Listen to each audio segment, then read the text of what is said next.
Good evening, everyone. My name is Kit Chambers, and today I'm going to talk about a leader that most people probably wouldn't expect to be picked. I mean, he's extremely young. He's about the same age as a lot of people in here.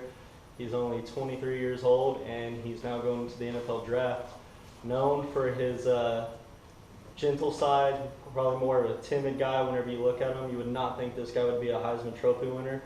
But Marcus Mariota is someone that I think is a great leader for his team and for the organization of the Oregon Ducks, and I believe I have many of the same traits and characteristics that he shares when it comes to leading a team or leading a group of individuals when it comes to winning or excelling at any part of life.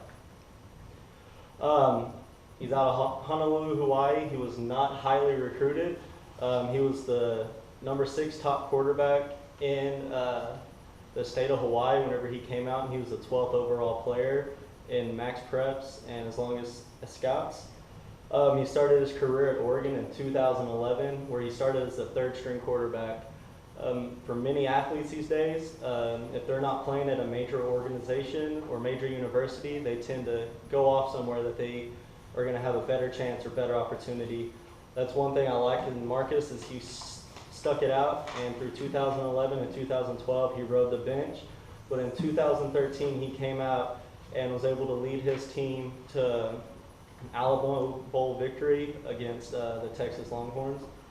What I like most about him is that he's a silent leader. He does not need to headbutt you. He doesn't need to scream at you. He doesn't need to do any of that stuff to psych you up or get you ready to play a game. He stays focused. He's very task-oriented, although I have not personally met him myself, but everything I've read and everything I've seen about him shows this to be true. He takes games one at a time. He's not a player that's, oh, we're playing Colorado University. This is a blow-off. Let's go get ready for next week when we're playing Oregon State. He takes it one game at a time, doesn't care about his stats, doesn't care about scoring 5 touchdowns. He cares more about himself as a player that's able to teach his team as well as help his other teammates excel in that game. He does not need a reason to compete. He does it because he loves it. That's why he stuck it out at Oregon, because he saw opportunities.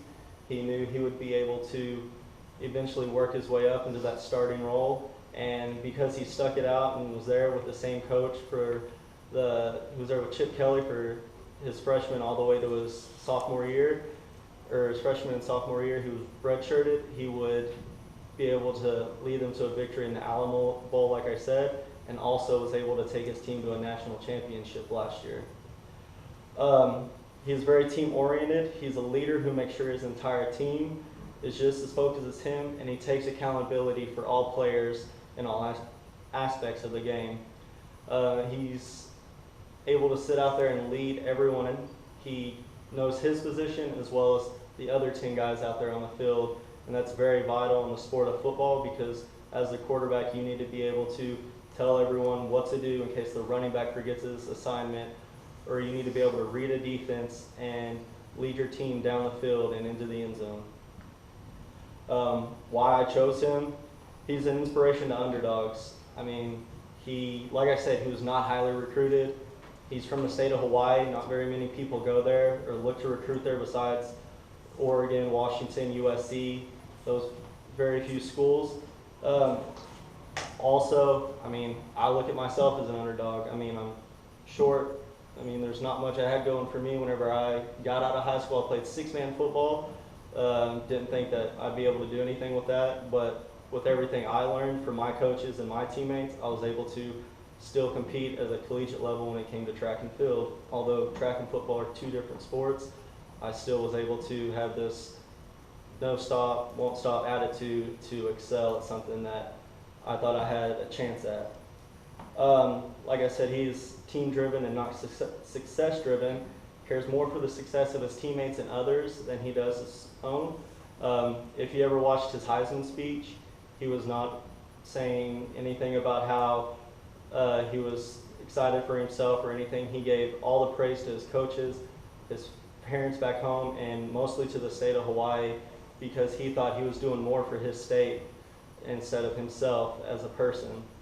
He was wanting to open up the recruiting branches and be able for other coaches to go look outside of their comfort zones and go find athletes like Marcus. And also his willingness to learn. He's not quite at Peyton Manning's level, but I believe with the right coaching, he has the smarts and skills to be able to be as good as him. I know that's probably a big stretch, but I believe that he has shown the capability to learn under many different coaches, or basically 2 other coaches, and he's been able to consistently win and learn throughout those. And the similarities between me and Marcus, in my opinion, is like I said, he's a silent leader. That's something I saw in myself whenever I played football or whenever I'm at work. I'm not someone that's going to sit there and get right in your face. Let's get excited about this game. Let's do this. I just like to focus in on what's the task at hand.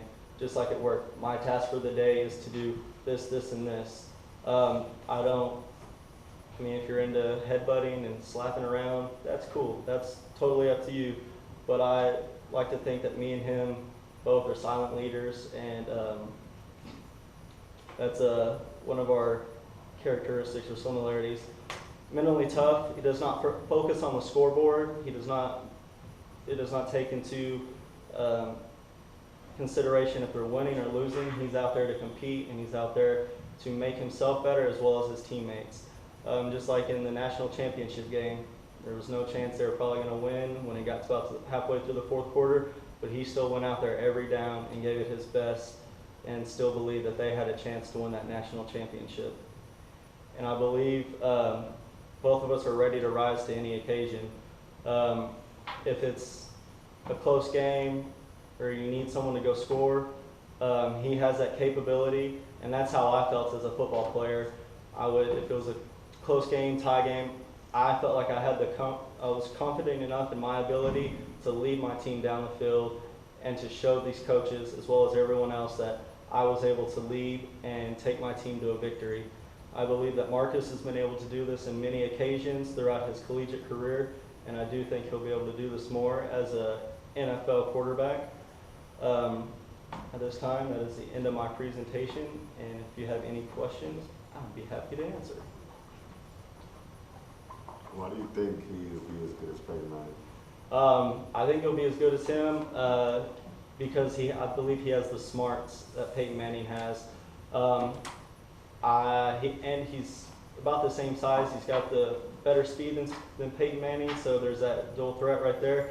I think with the right coach, if he gets in the right system, he can be able to learn and be able to call and make reads and basically run an offense like Peyton can.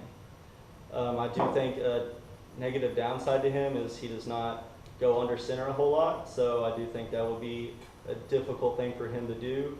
I mean, as a quarterback, he probably did it in high school or junior high, so it's probably something he knows how to do. It's just not something that he's 100% comfortable with right now. Any other questions?